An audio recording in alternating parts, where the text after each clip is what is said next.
Hard Corps Uprising. Hello everyone and welcome to my playthrough of Hard Corps Uprising. This game is available on the Xbox 360 and the PlayStation 3. This game, it's actually pretty good. I mean, it's a Contra game, so what else would you expect? But I don't believe the Contra code would exactly work on this one. You know which code I'm talking about, the one on the classic Contra.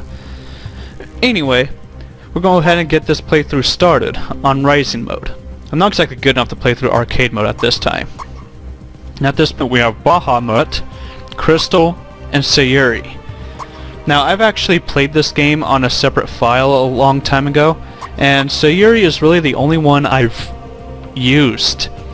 I've also played a little bit of Crystal, and she ain't too bad, but I never played as him, and I don't really plan to anytime soon. But I'm going to go ahead and play as Sayuri because I do like her style of combat in this game. Sayuri is more close range than anything else, so...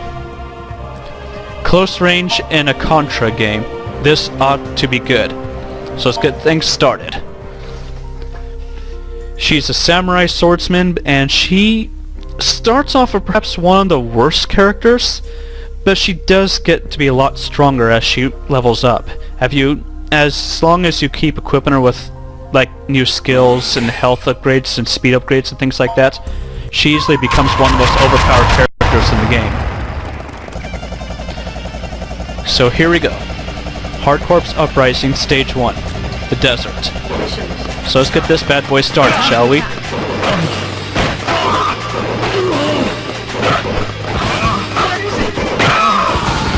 Aha! Alright. This game is overall just really simple. All you have to do is just press the R1 button to perform a dash. Jump is, of course, press jump. With Sayuri, since she is more close range, you really want to keep yourself moving, but also be prepared for anything that you're going to encounter later on. As in, don't rush too far ahead, but at the same time, don't slow down. Sayuri does come outfit with quite a few useful techniques, such as a charged sword beam, that it makes up for her lack of an actual long-range weapon. Warning. Warning. I'll finish it soon.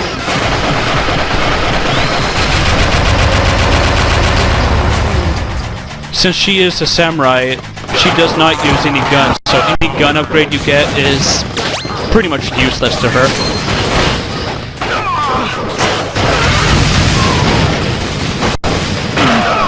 Wow, that was lucky. I was not expecting to dodge those bullets, but I did anyway. Just like that, I got myself a life up, but we're not slowing down yet. Now we want to be careful of those worm things. If you jump into them, then they will do a lot of damage, almost an instant kill. Almost an instant kill. Does enough. Does at fully powered does like I want to say 5 bars of damage. Those things will just eat you alive. So you want to be really careful with those things. I'm not going to demonstrate what they do right now, but maybe at a later time I'll show you why they're so dangerous. Don't know why I wasn't dashing there. When you're playing as one of the gunners like Crystal or Bahamut, then those big guys can actually be pretty lethal. But Sayuri, they're insta-kill. They're really not much of a threat at all. I can see why people consider Sayuri one of the more overpowered characters. I mean, her sword does a lot of damage to everything in sight. I guess that's to make up for a lack of range.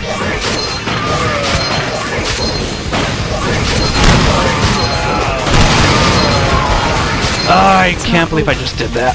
I just committed suicide. And now we get to go into a driving segment. The driving segment isn't too bad in this game. So let's see if I can remember how to lock my position. That's not it. There it is. Just like that, we're already in section 2. And I forgot all about that stunt of his. Wow, even at low level, Sayuri's still a little bit overpowered.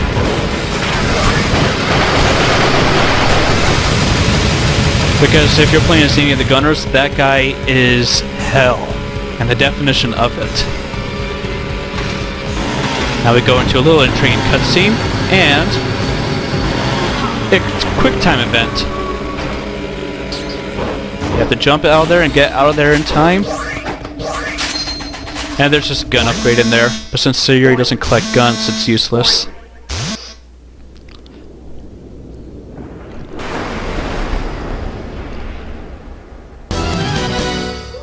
The Lotus Worm. This guy is just all bark, no action.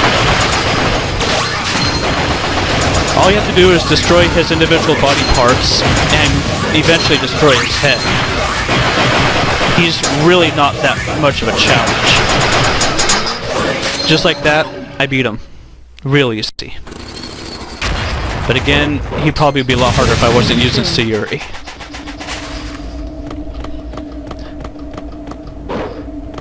Now here we go. And guess who's back?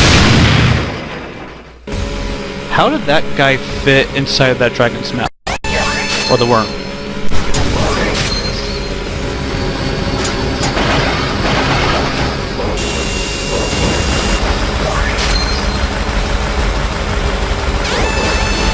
This fight is just like before. All you have to do is just watch his moves until you get into part 2, where this happens.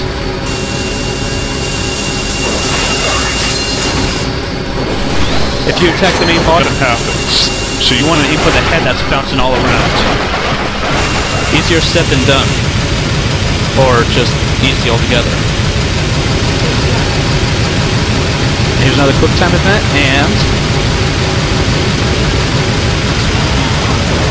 just like that we make it.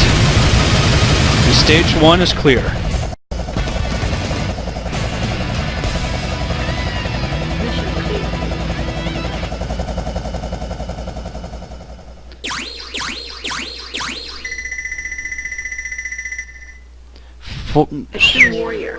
Just like that, I got an S rank. As I said, this game is really easy when you're playing a Sayuri. I made make 2 playthroughs of this, one with just Sayuri for my first playthrough, and the second playthrough may be with Crystal. But right now I'm just going to do a quick playthrough of Sayuri. I can't say it's going to be a let's play because I'm not going to be getting all the unlockables or all that, at least not for this playthrough on screen. And just like that, we're going to go and stop the video here, and I'll do